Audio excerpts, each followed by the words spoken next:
Still on Sunrise this morning, let's take a quick look at what's making the major front line of the newspapers today. And joining us this morning for in-depth analysis on these new headlines is Anike TV's in-house analyst, Mr. Rest, pleasure to see you on Monday morning. Thank you, Chair, for having me on this program this morning. And how has it been? Fine. Beautiful weekend. Beautiful weekend. Thanks to Nigeria. Right? And of God the Most High. Okay. And also with us this morning is Gerard Odo.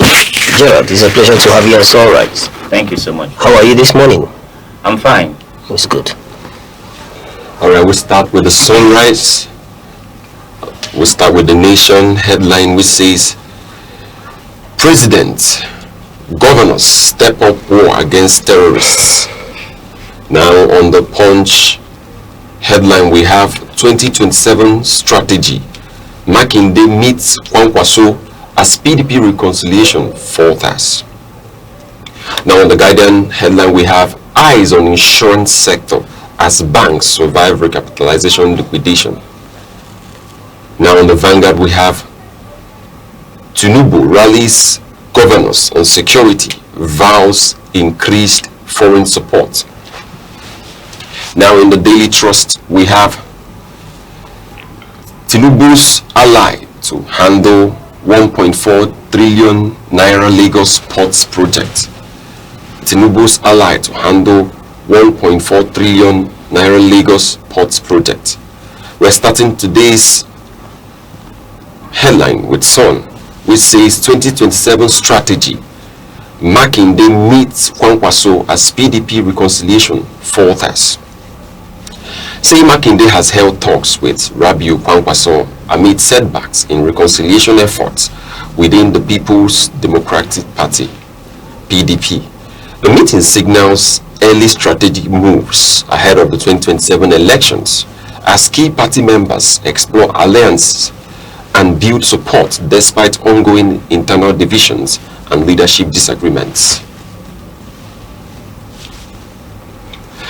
Looking at this, we are already on still on the PDP's issue, an internal issue they have been having, and Makinde meeting Kwankwaso. Makinde had a meeting with Seraki Dixon and other stakeholders where they teamed up to travel to meet NNDP Kwankwaso. Now in that meeting, it was seen as just a political round where, you know, their meeting is a concern about 2027 election, while everything that is on the face of the meeting is giving a Salah, let me just use the word, is giving a Salah celebration. And even in that place, they also met the Labour Party, former Labour Party presidential candidate, that's Peter Obi, when they went to Kano. Yes. All right, Mr. Rest, let's get your informed opinion on this issue. We are seeing strange bedfellows, if I may use the word now. We have a Peter Obi of the ADC present. We have Kwankwaso, the leader of the Kwankwasia movement, and then the August visitors from a faction of the PDP, unexpectedly, all together. Yeah, actually, the faction of the PDP, the center can no longer hold for them. They are now running around to see where they're going to make an anchor point. You see, if they do not have an anchor, it means they must have failed many of their followers. So it is important to beat the time and begin to negotiate with other political structures as to how they will go up together with reference to the 2027 elections. Since the PDP Wike faction do not want to accommodate them any longer because the peace process failed. What they are looking for in the peace process is not going to be met, given the very unchecked of motion stand by the present leader of the PDP, Yeson Wike, the Minister of Federal Capital Territory, who in all intents and purpose insists that the PDP will support the candidature of the Bola Ahmed Tinubu, the president, from the APC, which means the PDP may not, at the end of the day, field a presidential candidate. And even if they do, they're going to just do for the sake of ensuring that there's a contest, not because willfully somebody wants to run for presidency. That's why they do not want any reconciliation where you feel a very strong candidate who is going to take away some votes that are meant for President Ahmed Bola Tinubu. So they all rushed to Kanu. Why they all rushed to Kanu is that the Kwankwasia movement, led by Kwankwaso, is formidable presently. No matter the exit of their own governor from his own party that went over to they still see Kwankwaso as being formidable, as being an anchor point where if this coalition comes together under a platform with Kwankwaso and all others together, that they might make a difference. And that's exactly why they are there. Of course, P2B is already there. It's being pointed at that Kwankwaso might eventually join the ADC, and if P2B gets the ticket finally, Kwankwaso might be the running mate in that election. And if it so happens, because President Tinubu has really tried in wooing Kwankwaso to the APC, yet Kwankwaso has been, well, let me not use the word recalcitrant, but he has decided to stay away from the APC, and that is why it seems there is a situation in APC that is scaring them. That if the two persons comes together with all other supporters, that it might be difficult for them in 20. Otherwise, they have about 32 states, or 31, 32 governors with all their everything in the various states. Still, there seems to be an apprehension that the election may not favor them. Otherwise, they would have gone to sleep all along. The APC would be sleeping because the structures in the APC and the political structure in Nigeria owned by APC is overwhelming. But these structures are not the voters. At the end of the day, the masses who are not members of political parties will come and play their own role. And that role is ceding their franchise to whoever they think is best for them. All right. We are speaking to 2027 strategy here. Are we seeing a situation where Makinde, Bala Mohammed, abdicates the PDP or abandons the PDP for the FCT minister? Are they really seeking for greener pastures elsewhere? From the way they are going, it's obvious, because Wike would not want to accommodate them. Wike, they are already going ahead with their national convention, and during that convention, the Bala Makinde faction will not be part of it. So at the end of the day, if they are not part of it, I don't know how they are going to participate, because the whole thing will favor the Wike faction, and if it so happens, then those people are out. So they are seeking for a greener pasture, a better political option for themselves and their followers, their supporters, is the best option for them. They are seeking for, where they can anchor and make a difference in the political situation in Nigeria, especially come 2027 elections.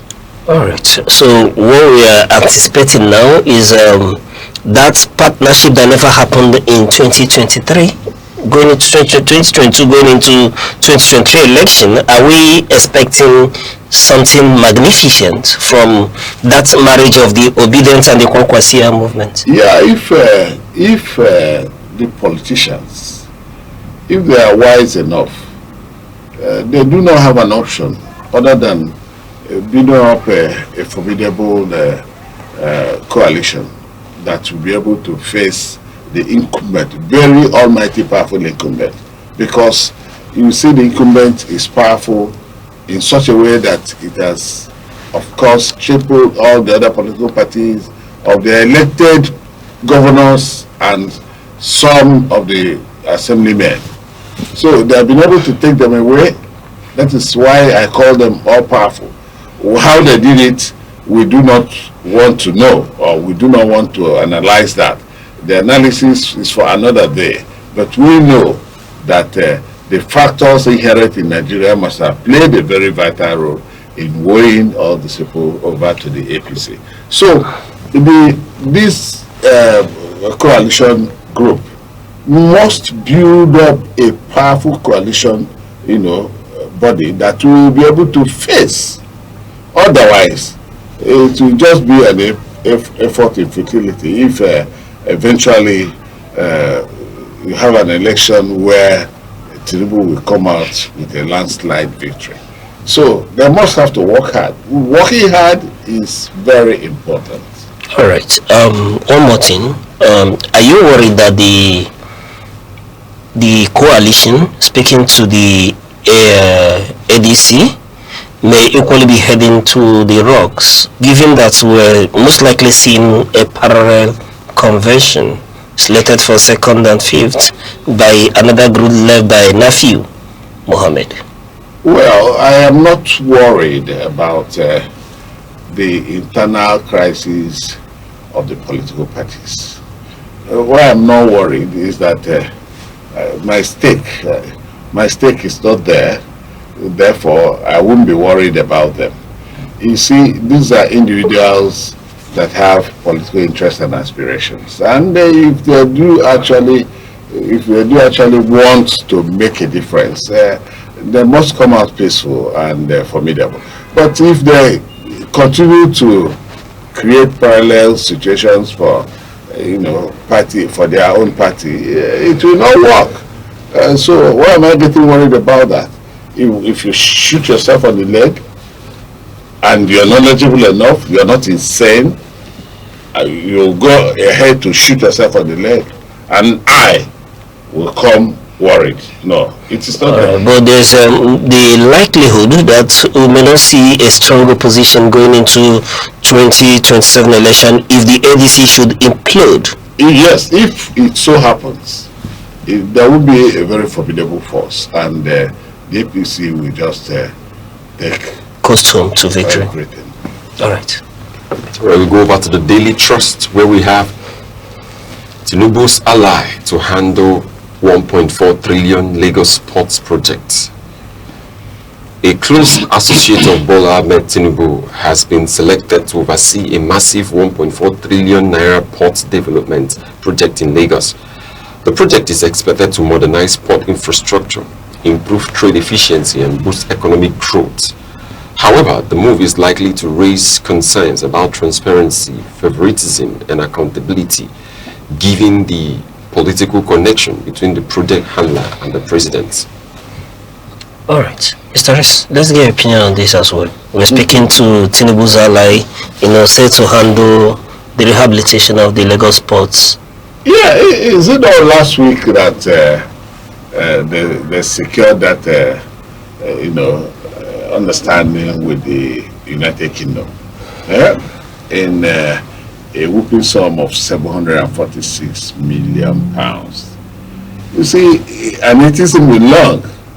He came out to become the same person they gave even the highest contract that's been awarded in this country in the most recent time. The coastal roads, that's from Lagos to Calabar, is the same person, and of course Well, sometime many years back, there have been some problem about that same personality. Today, the man has been there in Lagos for a long while. Of course, the citizen of Nigeria, and he's been there for a long while. While President Tinubu was governor, they were, doing things together. So it has been one of his closest allies, business allies. So we will not be surprised that he will get such a contract. But you see, because of governance, we should try as much as we can for those who are vested with the responsibility of the management of the people's resources in a country, not to be tied or not to get involved in some nepotic tendencies, because you swear an oath that you are going to do everything dispassionately. But we are beginning to see it's not because it's the best that could handle such a job, because when we talk about bidding, the bidding standard in Nigeria has not been very fair. The way they bid for jobs is shrouded in secrecy, and sometimes that of procurement, the same thing. So we need transparency in most of our public dealings in such a way that things will be rightly done. And people, there'll be a kind of tongue lash about Chagri getting that contract again. Well, it's obvious that if Chogri gets the contract, it would mean that he has been an ally with the president right from time immemorial, and he started his company in 1975, around that period, and he has been handling projects. My own is that if he's doing it well, or if he has done others well, then if he can do this one well, that's fine. And from the news also, we saw that he was part of the people who traveled to the UK with the president. He was part of them, the people who went and signed the contract. So it is obvious that he will be the one that will get the contract. And seeing that he developed Eco Atlantic City, and he developed other properties like Banana Island in Lagos, he's on point from this side. Just that the criticisms and other things that comes out of it is that he is from the president and that he has always been with the president. That's what I think. Well, I would analyze this whole issue using the elite theory and also the rational choice theory. I also use the loyalty theory.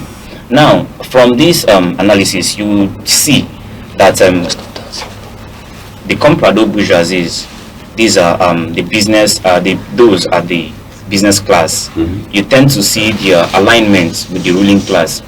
We all know that these parties have been doing business for the past 20 years, just like you rightly pointed out. They built the Eco Atlantic City together. So you begin to see where elite theory and where loyalty theory begins to show its face, because you tend to see the bourgeoisies, which are these guys at the business level, and the ruling class trying to form what we call partnership and alliances to give a holistic end. All right, Mr. S, before I say something, I saw you were itching to go forward, looking at the position that the Chaguri should get the contract.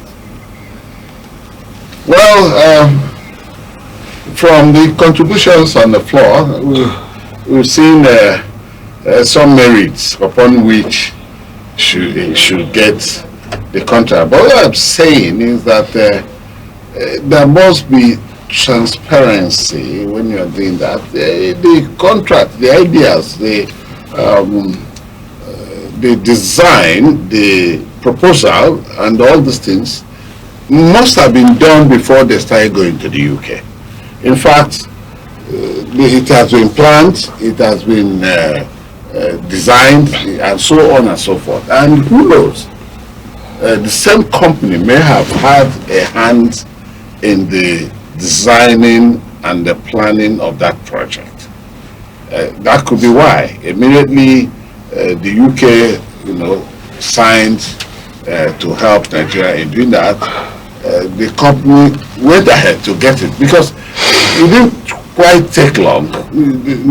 There hasn't been much of protocol, before now. So, and if he has done other jobs efficiently and effectively, judiciously too, then, well, there's no point. If he's going to handle the electricity sector in Nigeria, let him also handle the electricity sector in Nigeria. If he's one that delivers on jobs given to him, when such jobs are given to him, fine. But we still have a problem. The coastal road is still ongoing, and we're beginning to see, revaluation and all that. So you find out how much it costs for a kilometer of the coastal road, and so on. So we need transparency. We need to know exactly how much is being taken and how it stands at the rate at which the contract has been given. So let us see him complete the coastal road and come out to give us the best of it. We have companies like Julius Berger who are really tested and trusted in Nigeria, that has done majority of the works, construction works that are seen to be outstanding in this country. So, but if his company is doing better than that, fine and good. But if they do not, at the end of the day, of course, that will be where a lot of people will begin to say things that they oughtn't say. All right. You asked a very pertinent question. How far have they gone with the coastal road? Necessitating the award of this very contract as well. But be that as it may, we seem to be jumping the gun here.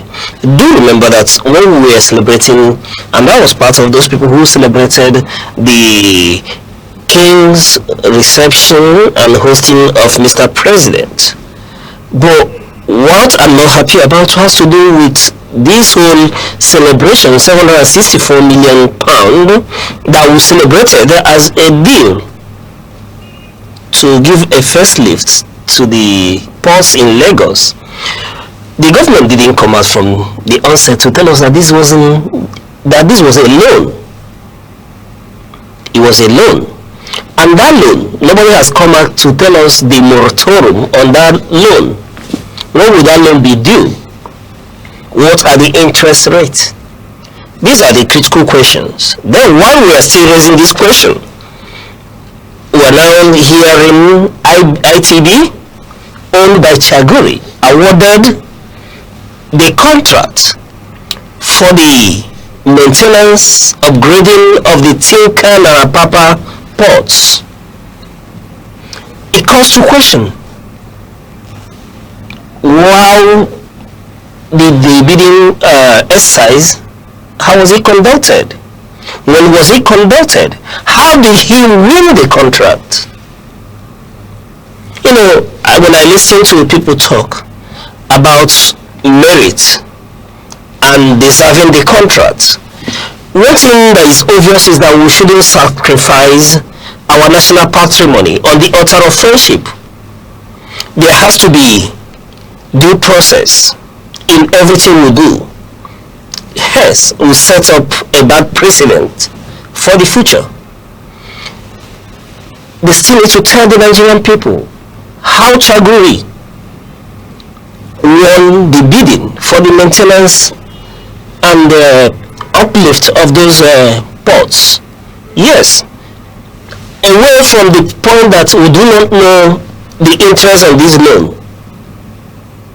So these are issues. Government business, like you rightly pointed out, shouldn't be shrouded in secrecy. It has to be open. The people need to know how their money is being utilized. And you equally raised the fact that we've had very qualified companies that have delivered high projects, like Julius Berger. Were they in the bidding process? These are the questions that need to be raised, and answers are needed as soon as possible. When we speak to Chaguri developing Banana Island and the other, what are their track record?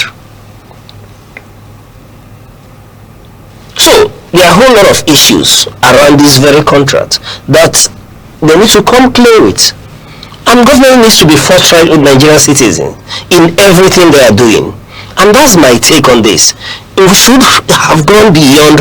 We are allies, we are friends, we are hangers-on, are given preeminence in issues of national scale. Having said that, it brings my attention to my position when this news broke. Why are we maintaining just the Lagos ports? Why don't we open up other ports as well? I remember that the Obasanjo administration did a facelift of those ports in Lagos.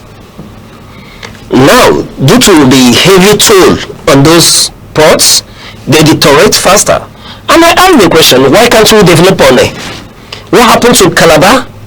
The deep sea ports? What about Delta? These are areas that we should open up so that the economy would equally open up and there will be development in other regions.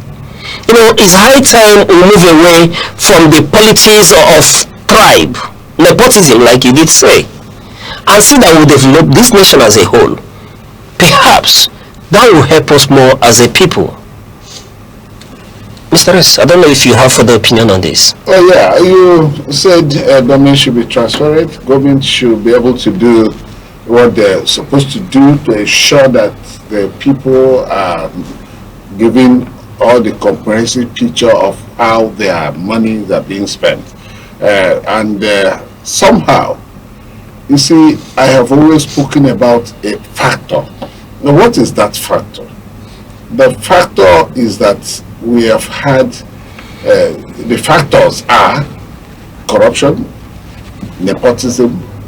We have had series and of course decades of misgovernance.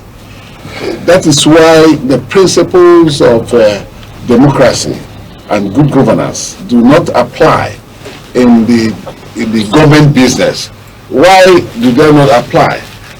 These things we talked about are supposed to be transparently done so that the people of Nigeria will know what the government is doing for their own benefit, and they will now see how they are going to benefit from those government actions. But here, the questions you asked nailed it. When did it happen? How did it happen? How did the bidding go? Who were other members, other companies that bidded for that job? So when we talk about nepotic tendencies and ethnic leanings,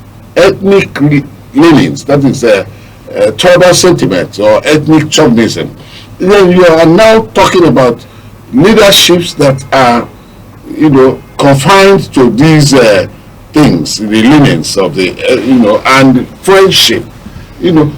Sometime, a former minister of this country, just a few months back, was arraigned that a contract, a friend of his or an ally of his was involved in a contract, and he was arraigned, and it was a crime.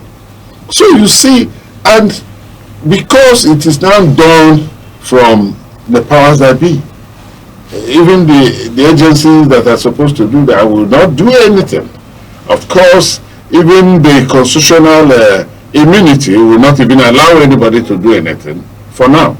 But if they are going to do, one now will begin to ask, how come? So we are, we are on top of a government that has no recourse to the willings and aspiration of the people. Therefore, they do things with reckless abandon. It's quite unfortunate that questions will be asked, more questions will be raised, and we're still asking questions, especially as it regards the coastal road that a member of the Chaguri group is handling. People at this point in time do not know the exact cost per kilometer of those coastal roads, people are raising questions. And like you just summed it rightly, that government needs to come clean with the people.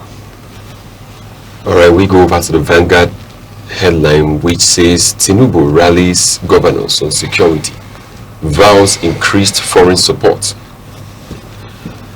Bola Ahmed Tinubu has called on state governors to strengthen collaboration in tackling Nigeria's security challenges. He emphasized the need for unity, intelligence sharing, and proactive measures across all states. The president also assured that his administration is working to secure increased support from foreign partners, such as funding, training, and equipment to boost the nation's fight against insecurity and restore stability.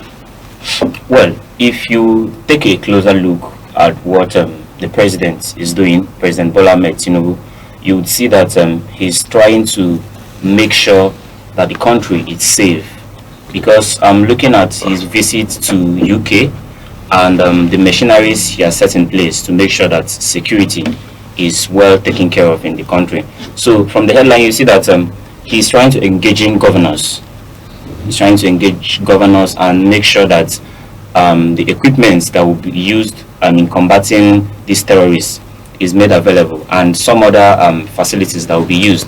So this is a welcomed development, but we are still hoping that these machineries he's setting in place will actually report or respond back to the everyday life of the citizens. Yes. So that is our hope. Yeah, starting from the everyday life of the citizens, it's always what I advocate for. And from the visit, this is the governor's forum. They went to see him and wish him happy Salat as the president, his residence over there in Ikoyi. So where he started telling them how he has been making efforts and how he has made a formal conversation, how he has had a conversation with President Emmanuel Macron of the French side, that how they are planning to come together to foster the security of Nigerians and also bring in equipment that he first of all, I think the president had to commemorate with the governor of Borno State and also Kashim Shettima, the vice president, where he acknowledged his efforts for returning back to Borno State immediately, and his efforts so far to see that everything is happening and going well while he was away in his 2-day UK visit. And also he shared some of the updates, some of the information which are necessary which are key to what we are expecting next in our security structure, what we're expecting in our security architecture, what we expected. At the end of the day, Mr. President has given it and has made it obvious that what we are battling in Nigeria is insecurity, and that is what his government is focusing on. That's basically the first thing that he's focusing on. Then every other thing could come in. Yes. The president being somehow tongue-lashed last week by the President of America on the way he handled the security problems in Nigeria, going away for a trip when the country is not in a very good condition security-wise. People are dying and so on. He has to come back and begin to rally to see that he takes care of most of those things. But then it is easier said than done. It's not about the rhetorics. It's not about meetings. It's about action. It's about when he promised the use of technology. It's about getting the technology in place. When he promised the further arms, munitions and all that, it's about getting them ready. When he promised newer technologies in terms of combating terrorism, it's about getting them ready. It's not about saying it. Saying is one thing, doing is another. So it is important that even the governors who have been talked to help to protect the vulnerable, they're even talking about the state police and how fast will that come to be? Because we are talking about a constitutional amendment. You have to amend the constitution before you be able to create a state police. And if the the process is not well followed, it might of course fail. You have a 24 House of Assembly to endorse it, the something before it will come back to the National Assembly for the purpose of doing the final touches for the amendment. But then some of the governors too, because in that process, he had a meeting with the governors. So these were some of the things discussed. Some of the governors are not comfortable. I know the governor of Borno State as one who is not very comfortable. He opined, in his opinion, he said that the governors might use the state police as a tool to cow and intimidate people. And more so when you have these political issues around. So that is not ready, that the Nigerian states are not ready to handle state police, except there must be a very strong framework upon which the state police will rest. Such framework that will give a check on some of the mandates and orders of the governor of those states, of the states, so that they would not use that thing as a tool to intimidate political opponents. So, well, it is for the governors to come back. The governors, most of the governors have created, security guards, informal security guards backed up by the State Assembly laws. We have the Amotekin in the west. The governors came together in the western zone to create that. We have the hunters in the north. Various states of the north, we have the hunters and the vigilantes. And of course, we have the vigilantes here in the southeast of Nigeria. We have even the forest guards and all that. But even with the presence of all these many security bodies in various states, we have some states 2,000, some states 1,400, and so on and so forth. But even with that, so far, the security situation is still deteriorating. Even those who are the forest guards are killed in the process. So let us think out of the box. Let the Nigerian government think out of the box and think, if it involves getting security experts outside Nigeria, let it be a contract, a collaboration with a company that is known to have expert ideas about security of lives and property. We see Israel, the Israeli Mossad is good, that can come in to set up some mechanisms to check the excesses of terrorists. We have the CIA and so on and so forth. You can call in countries, there are even countries within the African region that could come and tell you some of the ideas they do. But most importantly, governments should work hard to ensure that they create jobs, ensure that they close their borders of Nigeria, so that people from other countries will not infiltrate. That is, the insurgents from other countries within its borders will not infiltrate into Nigeria to beef up the insecurity situation in Nigeria. So these are the myriad of things that has to be done. These things must be done if we have to sleep with our two eyes closed in this country. Otherwise, we will be just saying rhetorics every day, meetings and all that. We are going to do this, we are going to do that, and the actions will not be realized, because most often governments say things and do not do them effectively the way they said it. All right, that's quite apt. Looking at this whole issue, for me, when I hear Mr. President, bringing in France in terms of equipment and all that, I get worried and I begin to ask many questions. The US are here. Yes, we're in collaboration with the US and they have boots on ground as we speak. They, looked Sokoto on 23 December. They released, there was a Christmas package they gave us in December 2025, which they did say if that hadn't taken place, it would have been a Christmas of bloodbath. Having said that, there was an alliance with Turkey to supply drones to Nigeria and all that. Now we're talking about France.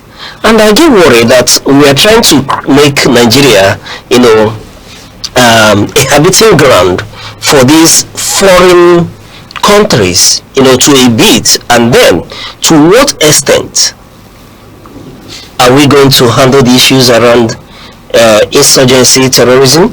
Then we do want to ask, what is the need for these nations? When they come in, somebody has to pay. They will bring in equipment, somebody has to pay. And if you do not pay in monetary terms, then you may have to pay through crude or other minerals. Will this in itself ensure peace in Nigeria? And are we going to re-balkanize Nigeria again, like we did during the colonial era, when we give North Central to America, North West to France, and then the Turkey in Northeast? And there's likelihood that other countries would come as well. I know that China has a business interest in Nigeria and northern Nigeria as well. It's warming up. So are we creating an international nationals of Nigeria? In all, we need to begin to harmonize issues around insecurity and know what we are doing, which is over time why I call for a security conference where the Nigerian people need to sit down and speak some truth to themselves. France, that was pushed away by the junta in Burkina Faso, now we are creating another enabling ground for them to come in. What are their incidents over time? Are we saying that the United States government that we are collaborating with are unable to ensure results? So these are the issues and questions that need answers to. Now, having said that, we are speaking to the issue around state police. Yes, we know that the president cannot, by fiat, establish state police. But one thing I keep saying is that if there is a will, there is a way. You do speak to the majority of the governors at the sub-national, being APC, and we've seen the speed with which the electoral amendment was done and signed.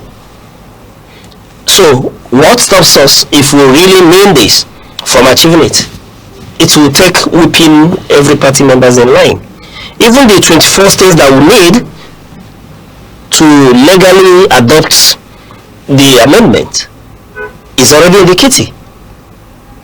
So what stops us if this is the way to go?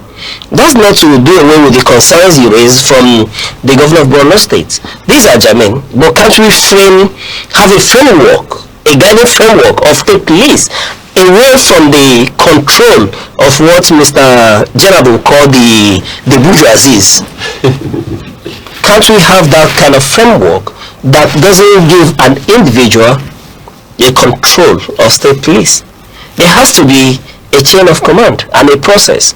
We've seen nations where there are similar things in operation and there is harmony. Everybody knows where and what falls in line. Why can't we have same? And like you did say, it's becoming rhetoric. At the next blast, of course we do not know where it will come from. We will hear other rhetorics. Perhaps a time will come when we go and look for Ghana or perhaps Niger Republic to come and aid us. But we're neglecting one fact, which Mr. President did point out in London, and I was hoping that he would throw this line, that the insecurity we witness has to do with fallouts from the Sahel. What's stopping us from engaging the junta inside in Burkina Faso? What's stopping us from engaging the Sahel states to ensure that the desert movement is checked? When are we going to check our borders so people do not have free access to our borders? In as much as we keep speaking to these issues, we keep going into one alignment or the other. It seems not to be producing the requisite results. And people are crying, coppers were killed in that blast. Here, we did speak to a man who lost 4 children. And this may not be the last. And we'll keep speaking grammar. It's high time that we come together and find a solution, a Nigerian solution to a Nigerian problem, if we can be sincere. All right, thank you very much. We go on a short break. When we return, we'll go on with other updates. Stay with us. In a world that never stands still, where stories break in seconds and moments shape history, one station keeps you connected to your nation, to the continent, to the world. From breaking news to powerful stories, from business and politics to culture, lifestyle and entertainment, we inform, we inspire, we keep you ahead. This is more than television. This is your window to everywhere that matters. Our Naked TV. Move with the world.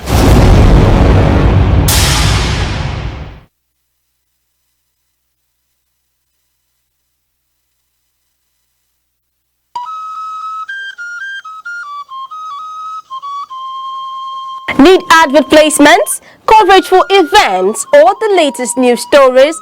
Call 070-3043-7110 right now.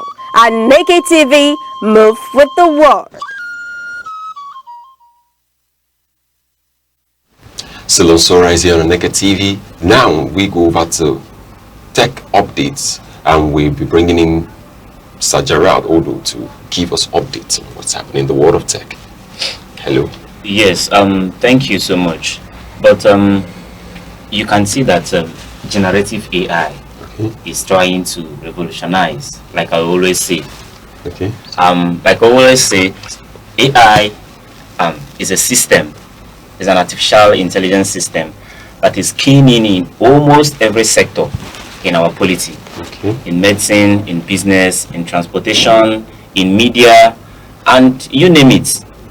AI is doing very well. Recently, more than $100 million was issued out to about 900 AI startups, majorly in Lagos and some other tech-savvy states.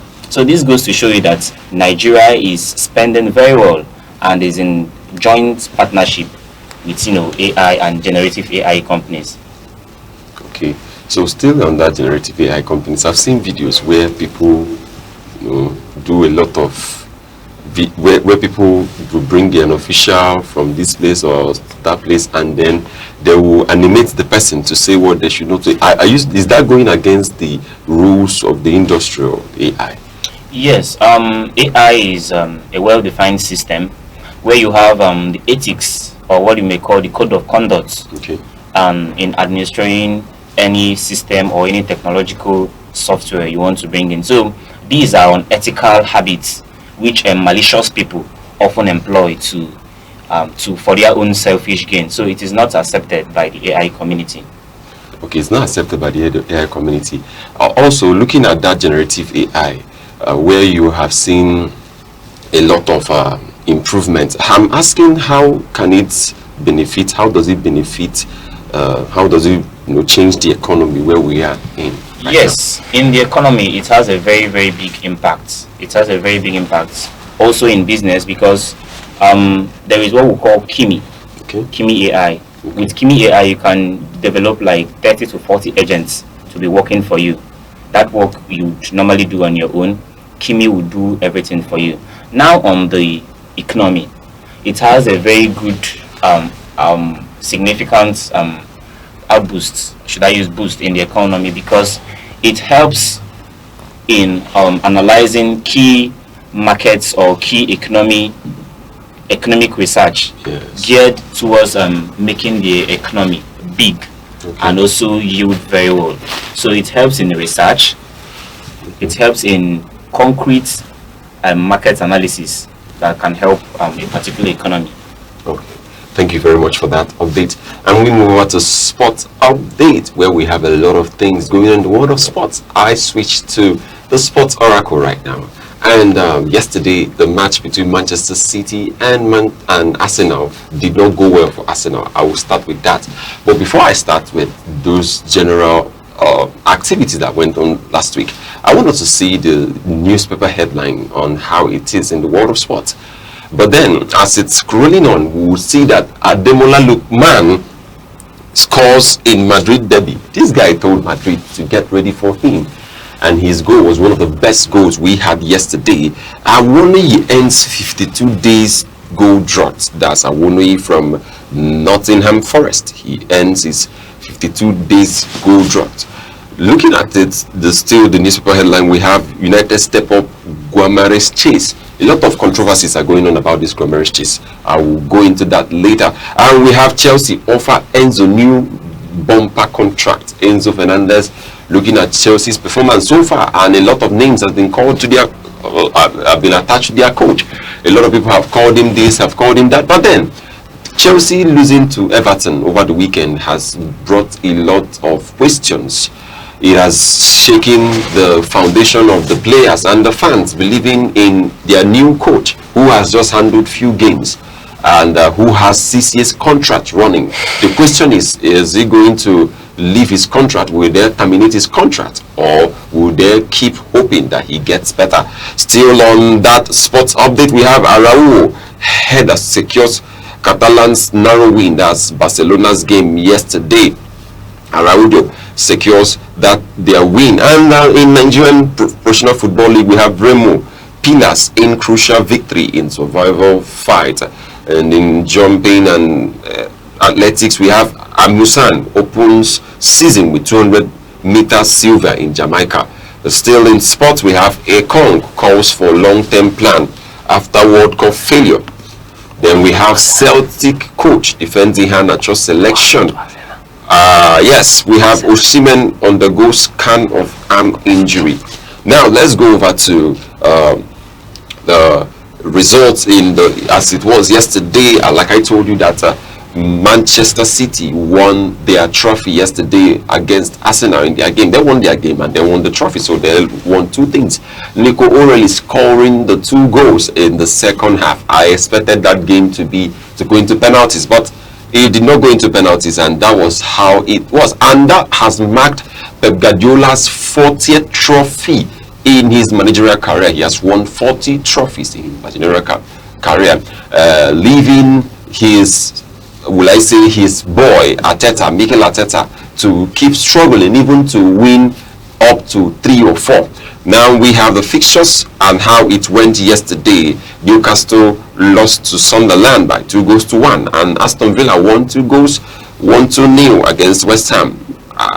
Tottenham Hotspur, who just got 2-0, they lost to Nottingham Forest yesterday, and a lot of commentaries about this Tottenham team, this Tottenham side, looking at their sliding into relegation. I don't know what is going to happen, but we are believing that even as they are making progress, or they are looking at finding their foot in the Premier League, many other teams are still doing the same thing. At the end of the day, they will have a lot of competition to carry on, and they will have a lot of fight to go on. We still have in Serie A, we have Como scored 5 goals. That's Cesc Fabregas' side. I told you Cesc Fabregas is doing so well with Como, and I don't want what happened to Xabi Alonso to happen to him, where you are doing so well and you are called off from your team. Please grow them, get them better, get them to play good football, and bring them to the spotlight where they will compete for bigger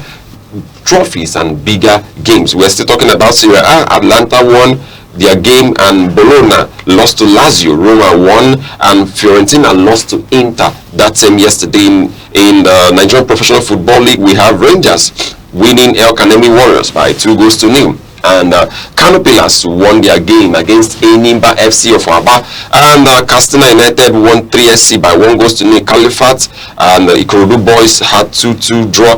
Plateau United won Bayelsa United by 1-0, and Remo Stars of Akure won 3-1 by Tukwara United. And Wolves and Insurance, Bendel Insurance, they had a draw game which is 0-0. This is where we are rounding up in today's sports updates. All right, let me hear from Mr. Rice what happened to Arsenal.